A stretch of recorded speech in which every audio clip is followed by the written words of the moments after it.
Hey guys, welcome back to the AoT Chronicles and Attack on Titan podcast, and I'm your host Chaz. I'm Ronnie. And today we're going to be covering episode 10, Response, the Battle for Trost. So Ronnie, what did you think about this episode? I like this episode. You know, we got the Eren becoming a Titan last episode, and let's just get into it. Yeah, and I'd like to say this is probably the episode that turned my mind from not liking Armin to really liking Armin. I think this might be a turning point for him, perhaps. Definitely. So let's get into it. Very first scene. We have a quick little showing of Rip-Off Keith, which if you heard our last little episode, you know the debacle that we have going on there. But it just starts out with him raising his hand dramatically, like he was at the end of the last episode. And then we go over, so it just has that little short scene, and then we go over to the saddest guy in all of Attack on Titan. This guy right here. He is struggling. I will say I have never wanted to see a guy die more than this guy right here. This guy is the worst. He is my least favorite character in all of Attack on Titan. But you kind of feel a little sympathy for him, I guess. No, I don't. Okay, good. This guy sucks. So we're on the same page. This guy sucks. This guy needs to get it together. He's just absolutely the saddest guy ever. He's talking about how he doesn't want to fight anymore because he watched all of his friends get devoured, and he quotes that he did not feel sad or angry, which... What you feeling then? What you feeling, dude? And what are you doing? Like, what did you join the regiment for? This is what I was saying earlier. So many of these people feel like they joined just because they felt like that's what they were supposed to do. Yeah, and this guy joined because who even knows? Like, I would love to know this guy's backstory. Even everyone's best bro, Marco, has a hard time with this guy's whining. He's thinking, do I even want to get involved with this guy? But then he tries to kill himself, and good guy Marco is not going to let that slide. Yeah, which if I was Marco in this case, I would totally let him kill himself because he sucks, okay? I'll just say that. We have Jean. He starts saying Eren. He starts talking about the order to keep silent on Eren because no one else really knows the situation, right? Right. It's just a select few. It's like Jean, Reiner, Annie, and kind of our main group. Yeah, our little main group. They know what's going on, but they were ordered to keep quiet, which makes total sense. I mean, I wouldn't want my squad to be saying what's going on necessarily at this point. And then we have a little comedic value thrown in there where... If that's what you call it. Sad sack of shit is over there panicking, and Potato Girl, she starts freaking out too, and she's like, ah! And they're like, what's wrong, Potato Girl? And she's like, well, my stomach hurts. I need food. And then that's the little comedy they throw in with the side of terror that's going on with the sad sack of shit himself, Daz. Yeah, Marco was trying to build on that character development we got with Sasha a couple episodes ago. She's not going to take the bait, and instead is just going right back to just wanting about food because that's what her character is. Yep. At this point. Yeah, and then that's when, you know, they all go off, they all chase after Eren, the cannons go off. So we got our main core going after him. Yeah, they're freaking out because they're like, was that inside the wall? Yeah, and they're really confused because they hear a loud cannon and then they hear like a lightning bolt. So they show up to the scene and they see Skeletor, which is Eren's just like half transformation / we don't even really know at this point what it is. Don't know what it is, but I love what he's done with the place. The flowers on the inside of the skeleton, beautiful. Eren has a future and interior design if this whole thing doesn't work out. We have our girl, which we don't know who she is at the point. She's part of the garrison. She goes up and she's like, Captain Wellman. So we find out this guy's name. This is how we find out this guy's name. He's not Keith, okay? Or if you're watching, I guess, on Hulu, Warman. Okay. Which means worryman. Is Worryman, we like to call him because this guy is constantly worried. And I like to think Wellman is just a play on words because he is the opposite of well. Because he's not doing well. So Captain Worryman, he orders them to load up another cannon and prepare to fire because this guy is just losing his shit from the sight he has just seen. Eren ends up waking up inside of the nape of the Titan, okay? And he's like, what's going on? He rips himself out. So he forces his way out of the nape, hops out of there, We go over to Armin, and Armin's like, what is going on? Am I inside of a skeleton right now? Which I would be losing my shit if I was Armin. He was honestly pretty calm for the situation that they were in. Yeah, because even if you see Eren become a Titan, what do you think when he becomes a skeleton Titan? I mean, Yeah. It's just another reason to be worried even more so.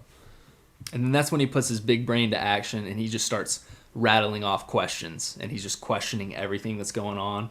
And Mikasa, she's just so glad to be with Eren at this point. She is. She's like, Armin, shut up. Eren is protecting us. Can you not see this? She's like, he is so brave. That's all you need to know. He is brave and protecting us. And then Eren hops down, and he runs over to him, and he's asking if they're all right. While the body starts disintegrating, because obviously, you know how the Titans are. Once they die, their body just evaporates pretty much. And while they're awaiting the moves of Garrison, because they still don't know at this point what Captain Worryman is going to do, he tells them that Eren tells Mikasa and Armin, he's like, I remember now, the basement is important, and that's what this key is for. And he grabs the key around his neck. So he kind of has like I don't even know what you call, like a quick memorization of it. He doesn't really know what's going on, but he somehow knows that that's important. Yeah, am I getting ahead of myself, or is this the point where Eren says they're either still watching us or preoccupied with something else? That's literally a quote that Eren says at some point, and I was just thinking, what on earth could possibly preoccupy these guys enough to where their attention is not drawn to the skeleton Titan right in front of them? What is Eren thinking that the 3 o'clock parade is getting ready to go down the street? What? Yeah, that's how we know Eren's mind is not officially there, asking that question. But then Eren starts losing his shit, and he's pissed off. He's like, what could my dad possibly be hiding? Could he be hiding the key to saving humanity this whole time? He's like mad at his dad, yeah. Which I understand. It's like, you told me that the key to this around my neck is for the basement, and now I have this power all of a sudden, and you hid that from me the whole time. Like, I would completely understand. He's not wrong. It just does seem like a terrible time for Eren to stop thinking about ending all the Titans and instead reflect on how poorly his dad handled raising him, or just the situation in general. And then he asks, which this is the key question right here. He goes, where have you been the past 5 years?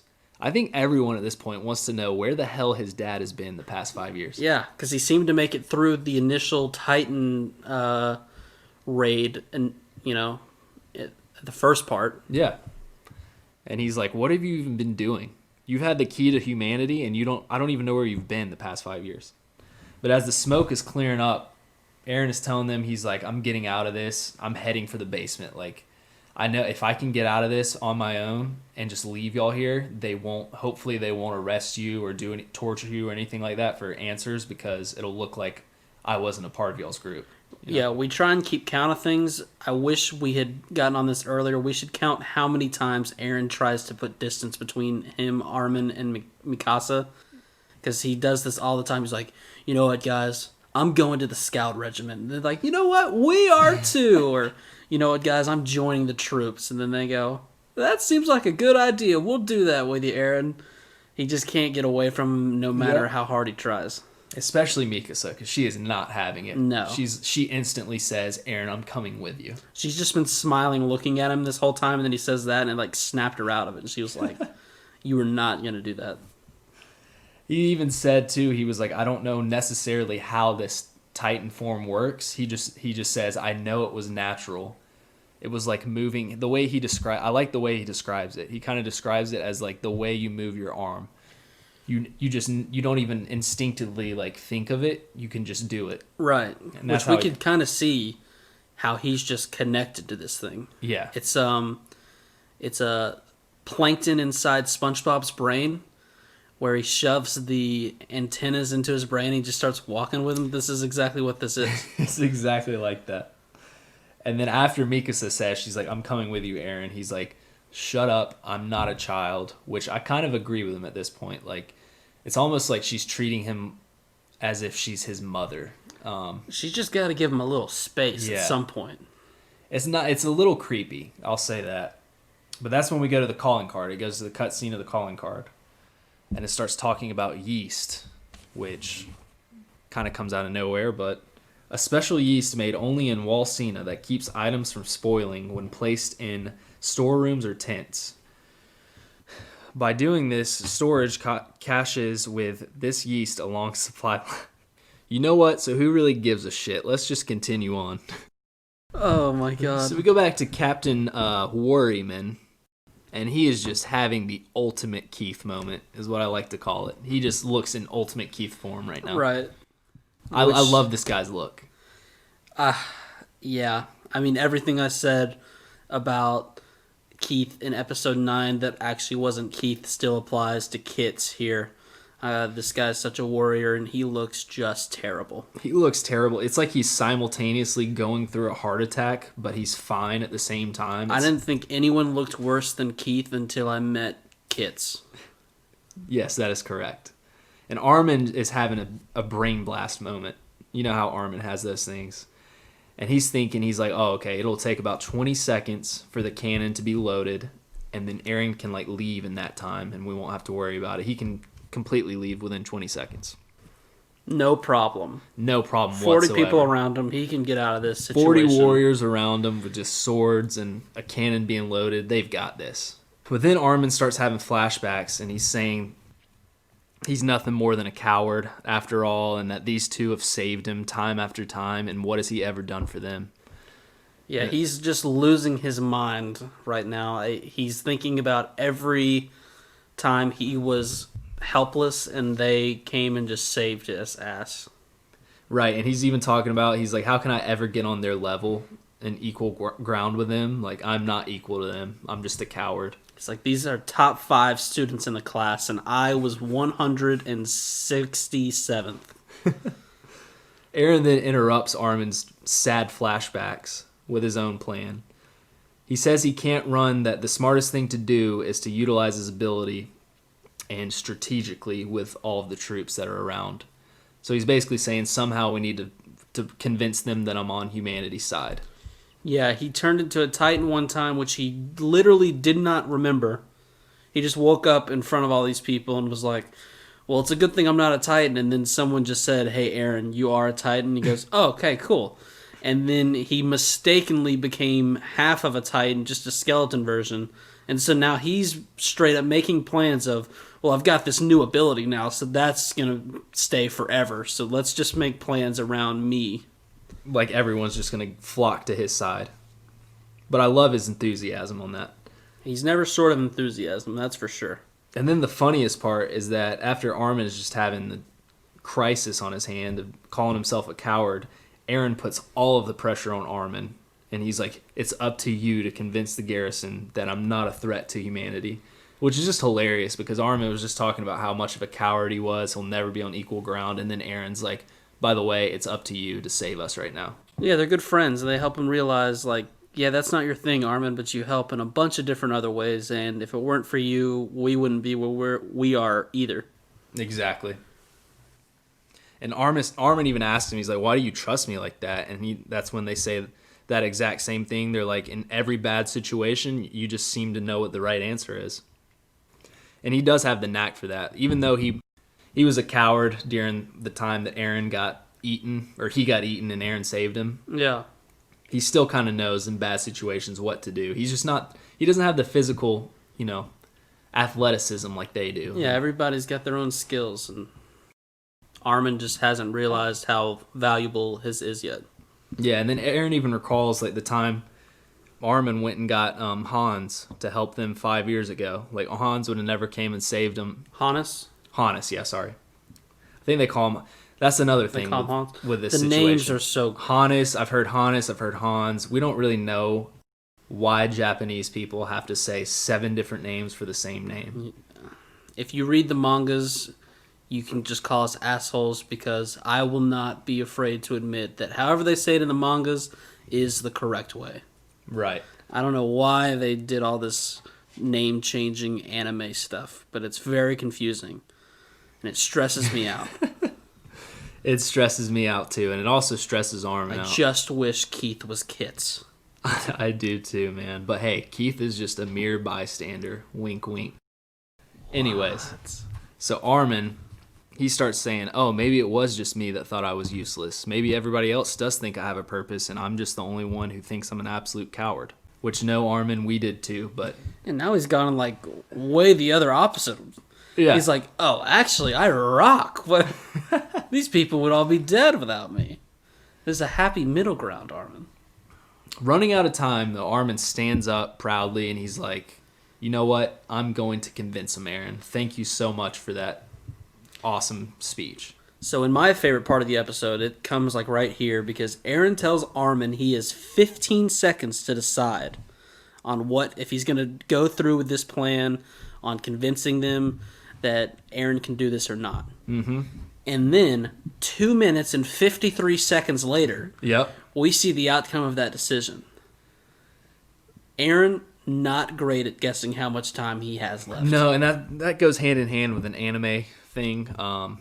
When Goku fights Frieza on Namek, Frieza says you have 5 minutes until the planet explodes, and then 7 episodes later, 20 minutes each episode, the planet finally explodes. So it's kind of an anime thing that happens. Let me ask you this. As a anime noob, self-admittedly, is that not, do they do a lot of where things are going in slow motion because a lot of character stuff's going on in their mind?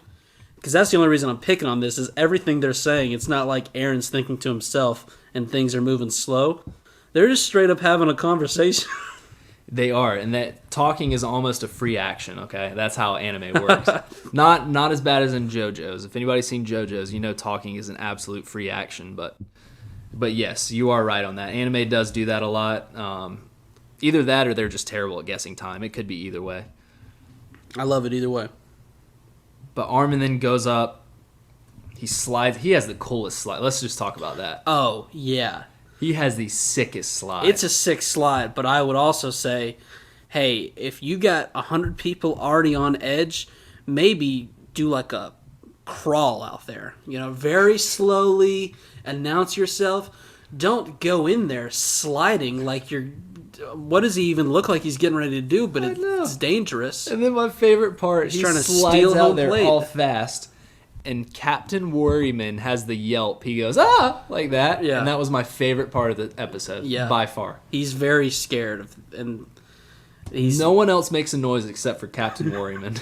Everyone else is just like, hey, there's that kid with that weird hair. But then he makes, he says he's not an enemy to humanity, to the Keith ripoff man. And Keith ripoff is like, hey, he's shown us his true form, all right? It's Titan. He goes, well, if you show me proof that you're not a Titan, I will not kill you. Or if you show me proof that you are on humanity's side, I will not kill you. Kitz is running a tight shift here, and he's doing it flawlessly. He's got a handle on this situation. My guess is whatever answer happens, they're going to die either way. Kitz is not about the bullshit. It definitely seems like they don't have a right answer. Armin then goes, we don't need proof. Armin says, I know many of you saw him fighting off the Titans. Most of you saw him. The Titans were also trying to eat him, and that's the truth, which that's a big part right there, to me, at least, to know that he's on your side. If the Titans are going after him, right, like that shows that he's definitely on the human side, because no Titan has gone after each other at this point. Yeah, we haven't seen that before. No, we have not.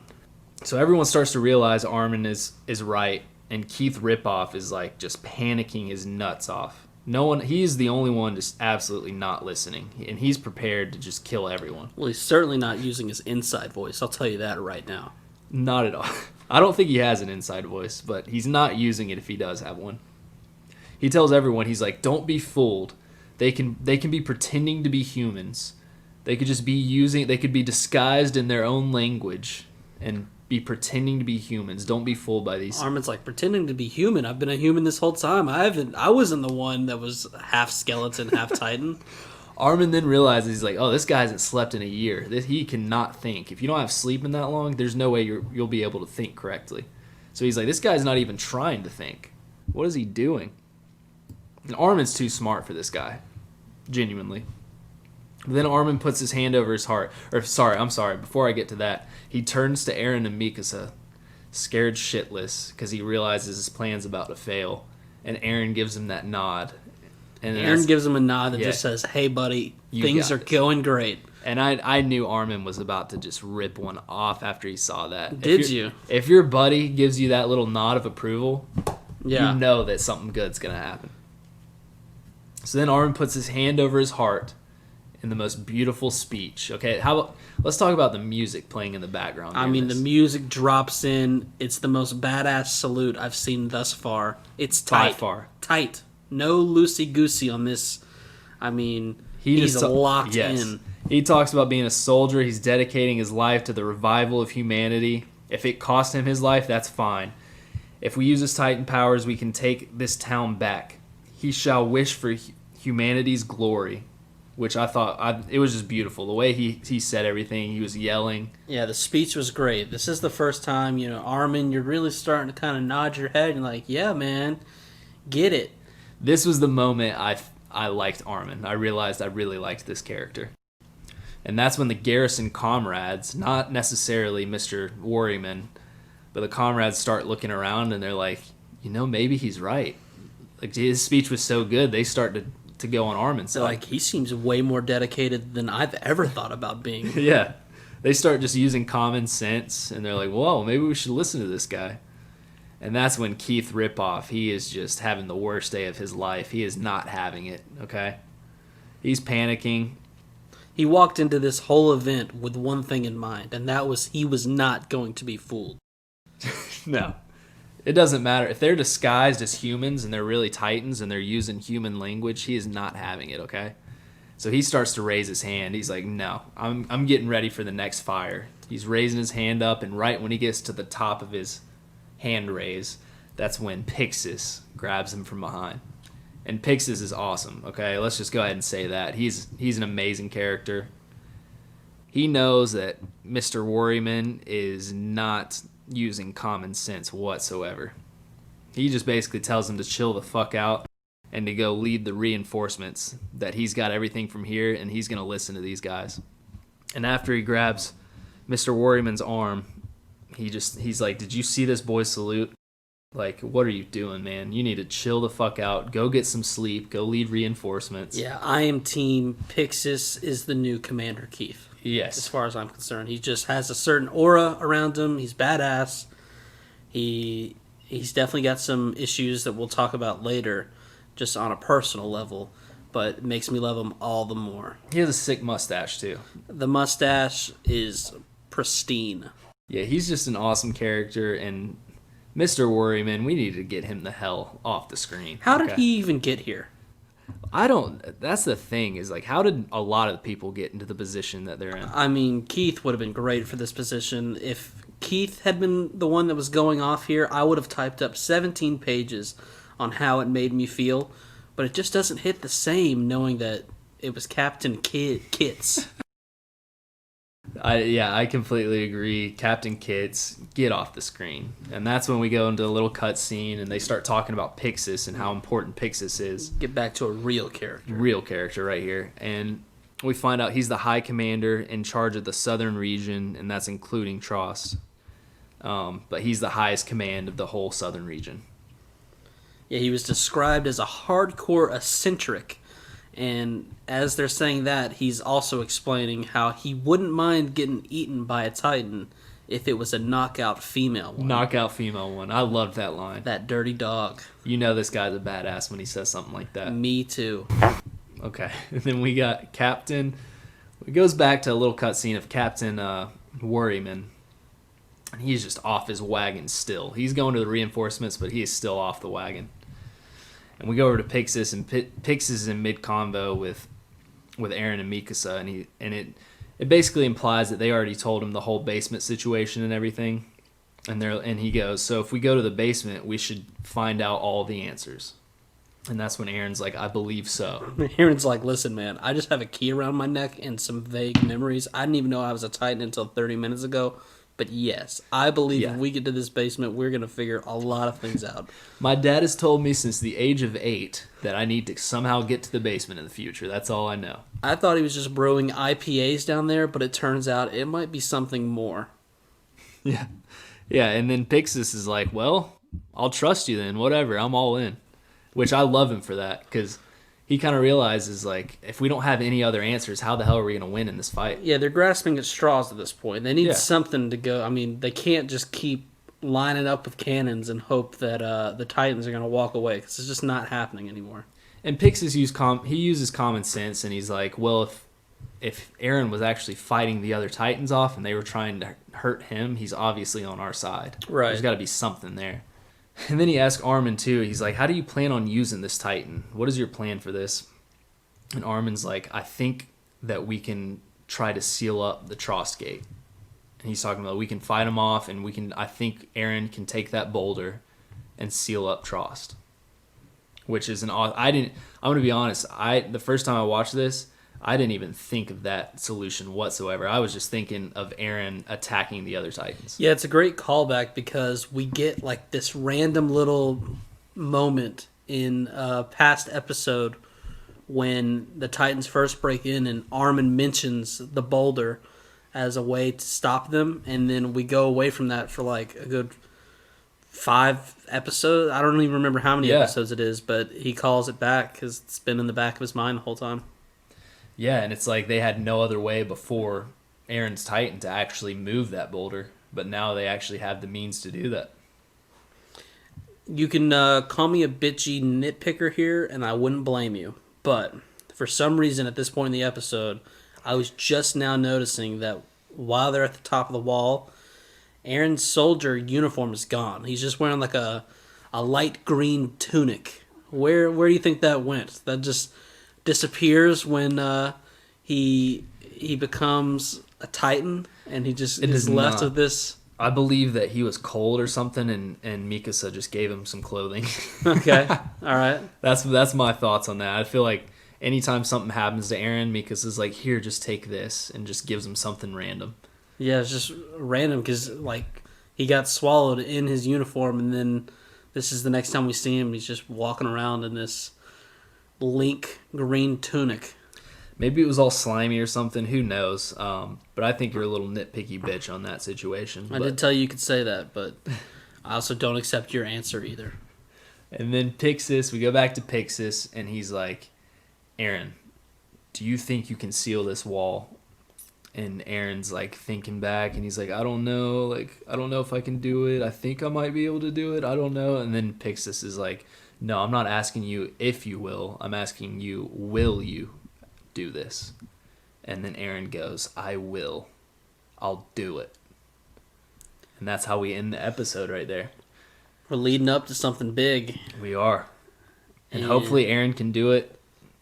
Aaron's obviously got the will and the fight to do it, but yeah, it's at this point I'm thinking, can he really do this?